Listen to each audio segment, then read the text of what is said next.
2 साल की उम्र में पोलियो हो गया। एक ऐसे शहर में जन्मी काटावांजी, उड़ीसा का एक छोटा सा कस्बा, Orthodox Marwari family, joint family, जहाँ पे माँ बाप को भी नहीं पता ये पोलियो क्या होता है। डॉक्टर्स को लगा मलेरिया है, इंजेक्शन दे दिया, 50% बॉडी काम करना बंद कर दिया। 1.5 साल तक कोमा की स्थिति पे बेड पे पड़ी रही। माँ ने हार नहीं मानी, बाप ने हार नहीं मानी। उन्होंने कहा नहीं, हम बच्चे का केयर करेंगे, मालिश किए, हर नीम हकीम सबके पास लेके गए, पर पता नहीं आगे फ्यूचर क्या होगा। 4 साल की एज में मैं चलना वापस से सीखी, लड़खड़ाते हुए, गिरते हुए, भागते हुए आगे फिर से मैं चलना शुरू किया।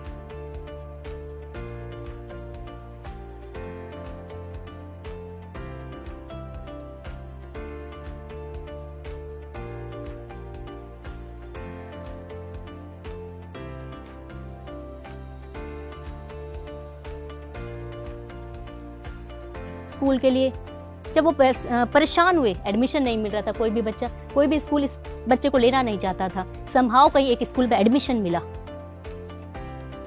बहुत ज्यादा तो स्कूल की बातें याद नहीं आती, पर इतना याद आता है कि बहुत संघर्षपूर्ण था, मेरे लिए आसान नहीं था। स्कूल जाती थी, रास्ते में कुछ बच्चे खेलते होते तो वो चिढ़ाते थे, लड़खड़ाते थे, एक्ट करते थे और पत्थर भी मारते थे। इग्नोर करती थी, मैं उधर नहीं देखती थी। ऐसा लगता अगर आज मैंने इनको देख लिया, अपने आप को रोक लिया, तो मैं कभी आगे नहीं बढ़ पाऊंगी। वो 4 किलो का बस्ता, वो 1 किलो का टिफिन, वो 1 किलो का पानी बोतल आज भी याद आता है। जब मैं निकलती थी स्कूल से घर जाने को, लंबा सा सफर लगता था, कोई साथ चलने को तैयार नहीं होता था, धीरे धीरे रुकते हुए अकेले घर आती थी, क्योंकि शरीर में पोलियो था, मन में पोलियो नहीं।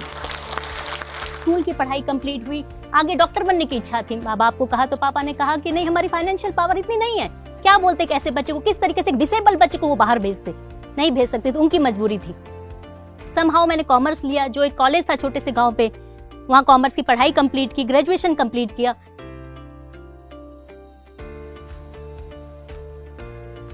चार साल के बाद अपॉर्चुनिटी मिली कि आप सीए का एग्जाम दे सकते हो, लेकिन घर पे बैठ के दे सकते हो। मैंने बोला बहुत अच्छी बात है, मैं करूंगी कोशिश। जिस समय सीए की पढ़ाई शुरुआत की ना, तो मुझे डेबिट समझ में आता था, क्रेडिट समझ में आता था, मैं भूल चुकी थी अकाउंट्स। फिर भी कोशिश किया, घर पे बैठ के 1 महीना कोशिश की। वहां से उस समय 30 या 40 बच्चे ने गांव से एग्जाम दिया था, मैंने टॉप किया। माँ बाप को साहस आया कि बच्ची कुछ कर सकती है, इसे पढ़ने का और मौका देना चाहिए। आगे पढ़ने के लिए मैं शहर गई। शहर पे इतना बड़ा शहर था, पहली बार तो मैं 1000 बच्चों को देखा। कहाँ छोटे से गांव में 50 बच्चों के साथ पढ़ी हुई।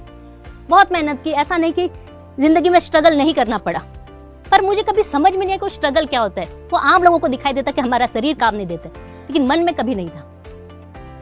मन से अगर हार जाती तो मैं आज हार जाती। सीए कंप्लीट हुआ, मैंने 6 महीने पहले कंप्लीट किया और मुझे अपने ही कोचिंग इंस्टीट्यूट में बेस्ट स्टूडेंट का अवार्ड मिला। उस समय मैंने टॉप किया।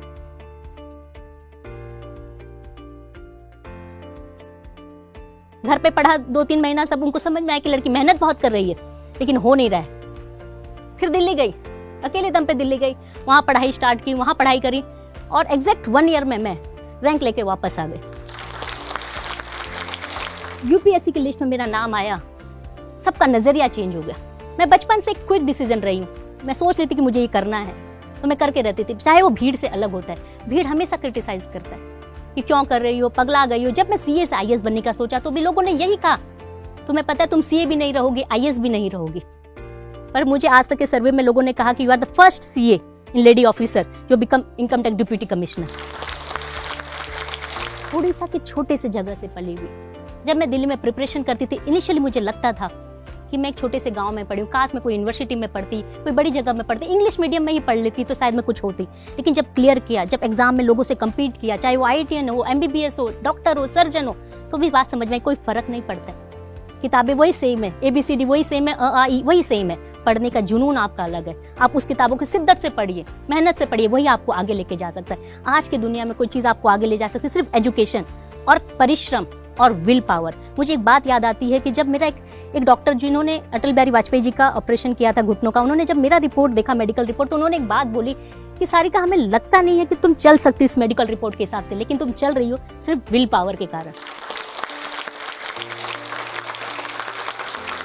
और दुनिया में कोई चीज आपको बदल सकती है जो अद्भुत, अकल्पनीय, अविस्मरणीय, अद्वितीय कुछ हो सकता है तो सिर्फ पढ़ाई है, एजुकेशन है, सोसाइटी का डेवलपमेंट हो सकता है। लोगों की बातों पे बच जाइए, लोग तो पाँव खींचेंगे, हमेशा आपको ये बोलेंगे तुम क्यों कर रहे हो, तुम्हें क्या जरूरत है, तुम्हारी ड्यूटी करो। पर मेरी सोच है कि मन में आई है, इच्छा आई है तो मुझे उसे करके जाना है। मंजिल मेरी कहाँ है, वो मुझे लेके जाएगी। अगर रास्ते हैं तो ख्वाब है, ख्वाब है तो मंजिलें, मंजिलें हैं तो फासले हैं, फासले तो हौसले, हौसले हैं तो विश्वास है।